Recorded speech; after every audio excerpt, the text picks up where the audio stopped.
This is Old Line Farmer Radio, a Maryland Farm Bureau production, helping you achieve your best farm future.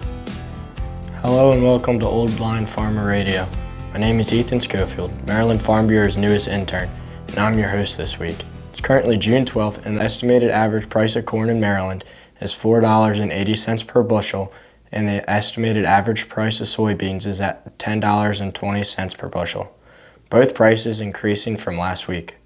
Prices in central Maryland and in lower shore are trending slightly higher than the upper and mid shore. Let's check out a couple of headlines. The Maryland Department of Agriculture has announced this year's cover crop sign-up will run from June 23rd to July 17th at your local soil conservation district. This conservation program provides farmers with financial assistance to offset costs to plant fall cover crops. The program's budget for this year is $22 million. The department is offering a webinar on Wednesday, June 18th to help interested farmers learn more about this year's program. Learn more at mda.maryland.gov. It's been a busy week for our federal delegation in the interest of Maryland agriculture. Senator Angela Alsobrooks visited Spice Creek Farm in Prince George's County to check out the local agricultural community taking shape there. Congressman Andy Harris took to the House Appropriations Committee to defend the House's annual agricultural spending bill. And Congresswoman April McLean Delaney urged USDA Secretary Brooke Rollins to make progress staffing Maryland's Farm Service Agency so that our state's farmers can take advantage of those key resources. And then the second is really something that was brought up by our 5 farm bureaus, and it's a pressing problem. There's ongoing staff shortages at Maryland's Farm Service Agency, and it's really risking delays in services for our farmers. Right now, the state office lacks a state executive director, and filling this leadership role is really urgent. Maryland already has a qualified candidate ready to step into the role and provide this assistance. If you had any insights into that. That would be great. I know we have moved out a lot of those state directors. Obviously, you would know if you haven't heard we've done Maryland, then we probably haven't. But let me check on that and get back to you. I honestly am really looking forward in this next sort of month or two to lean into this FSA question. Really I want to understand where all the states are, where the offices are. Maryland Farm Bureau is looking for a well-organized person to serve as our new executive assistant.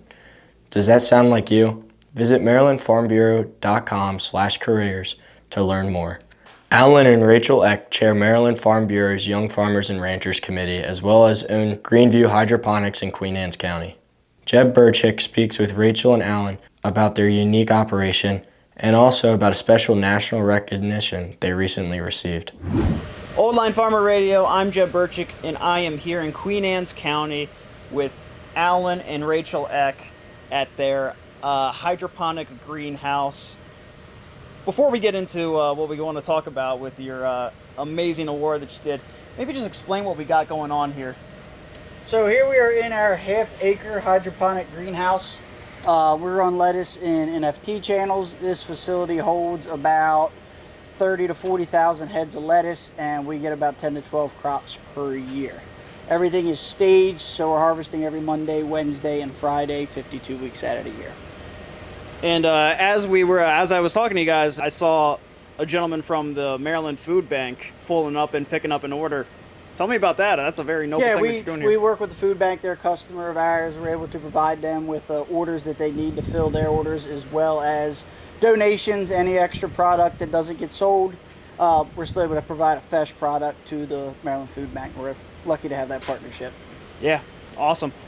So we were all in San Antonio earlier this year, and you guys won a major national award from the American Farm Bureau.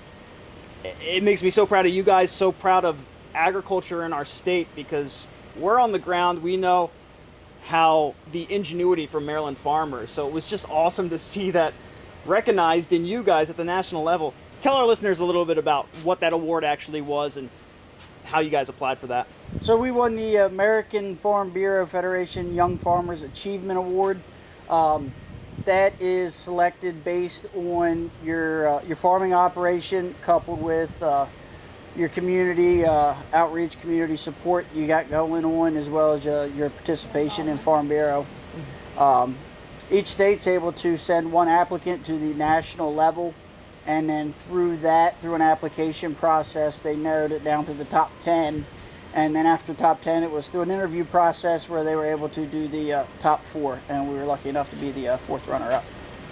Yeah, and we were talking earlier, like, you guys, there's never a dull moment here. I mean, you have not only the greenhouse, but you have hog operation, straw, grain, you got broiler chickens.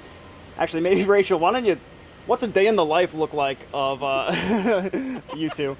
It's never the same. Alan might know more about what he's got going on, but every morning and evening, Alan's out checking the chickens, the broilers, each house, making sure there's, if he needs to update anything, just making sure the animal welfare is there. While, depending on the day, I'm also checking the greenhouse, making sure orders are ready to get picked for the evening, for the day, and just making sure we got everything else going on. Alan does the most of the management, where I do a lot of the behind the scenes, making sure invoices are ready for the greenhouse, attending farmers markets on the weekend. So we it's a work-life balance for us, and just making sure that we're able to get what we need to get done. If not, there's always tomorrow. And then also with that, I have a full-time job working for Horizon Farm Credit. So I like to say I got a 9 to 5 and then a 5 to 9 after my 9 to 5. So never a dull moment. We love what we do. It's a lot of hard work. And with all of this going on, I asked you this earlier, but what's your why? We could all get normal jobs. Why do you choose to be doing this tough work? It's thoroughly enjoyable. I like what we do. I like being able, like I said, go from seed to harvest is a real pride thing. Being able to grow a good crop. We're always trying to, boost yield and boost performance and boost growth rates, and any of the lettuce or the grain crops or the straw, and same with the chickens. We're always looking for customers for straw and customers for hay and customers for lettuce, and being able to have that direct sales is an exciting part. Really enjoyed that, as we're always looking for performance in them chicken house, trying to do the best we can every time, giving them most time and attention possible. I got good help. My son Easton, he really enjoys working on the farm and helping out and doing things. He enjoys the lettuce and the chickens and pretty much all of it. And then we do a lot of our own building and construction projects during the summer and winter, which is great. We're able to keep help busy and get a lot done. Awesome. And then one last question. If you didn't already have enough on your plate, you're also Maryland Farm Bureau's Young Farmers and Ranchers Chair. We got a lot of young farmers, a lot of people that are just interested in agriculture that are listening. What's your pitch? This is an awesome organization. Tell them why they should be a part of the Young Farmers and Ranchers. Yeah, anybody young looking to get into farming, I recommend, contact your county, contact the state, get involved. The biggest thing you're going to find is outreach, being able to meet people that you'll learn things from, being able to join different boards and groups and things like that. Allows you to learn new things, and a lot of things that I've learned and a lot of things that I've picked up, opportunities I've had, have come through being involved in different organizations. Yeah, it's really part of that networking piece and really getting to learn from other farmers and members in the area. And we have a lot of events that we host. We have a summer picnic in the summer. We help plan the dairy bar at Maryland State Fair. So we're looking forward to that coming up in August and September. We really want the next generation to get involved, because without them, then where is the future? So it's a great organization. It's something that we were both part of when we were, younger. Our families are members, so it's something that we look to continue to be part of. Yeah, actually, I want to briefly touch on that. Alan, you were mentioning your son. There's great programs, 4-H and FFA that kind of introduce kids into agriculture, but there's a kind of a missing demographic there of people that have aged out of those programs. Do you see YF&R as a good outlet for them? Yes, YF&R is a great continuation of support for the ag industry, whether you're actively farming or whether you're working with an ag business or just have an interest in ag. Being able to provide your support, provide your opinion, being able to provide your experiences as well as search for new experiences, YF&R provides all that for you. Awesome. Well, it was great chatting with you guys. As I look around here, it's like, of course you guys got that national recognition. This is some awesome stuff that you guys have going on here. I know you are so busy, so I will get out of your way. You have any last words you want to tell our listeners? Yeah, just get involved. Like I said, we have a lot of good times. Get to meet a lot of great people and learn from other members. So you have nothing to lose. Alan and Rachel, thank you so much for joining us. Thank you. Absolutely. If you're an aspiring agricultural entrepreneur, you should take advantage of American Farm Bureau Federation's Ag Innovation Challenge. AFBF's Chad Smith has the story.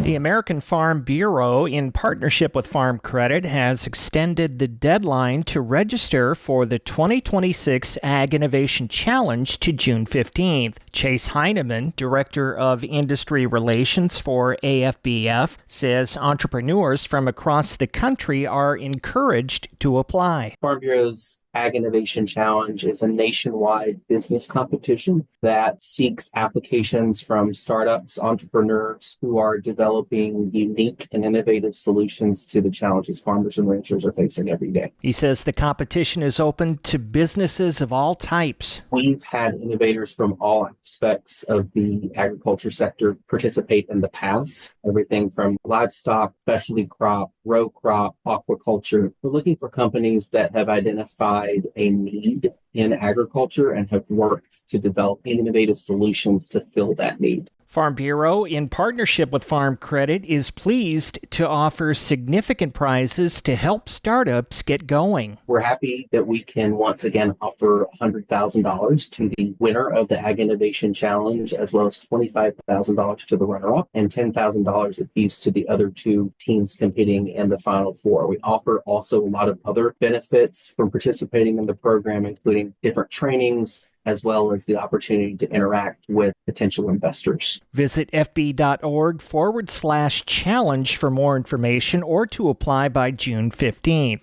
Chad Smith, Washington. With that, please give us a rating and review. And if you learned something today, please share this podcast with your friends.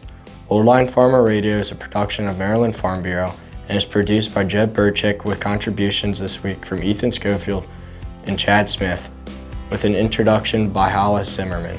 Thank you for listening, and we will catch you next time on Old Line Farmer Radio.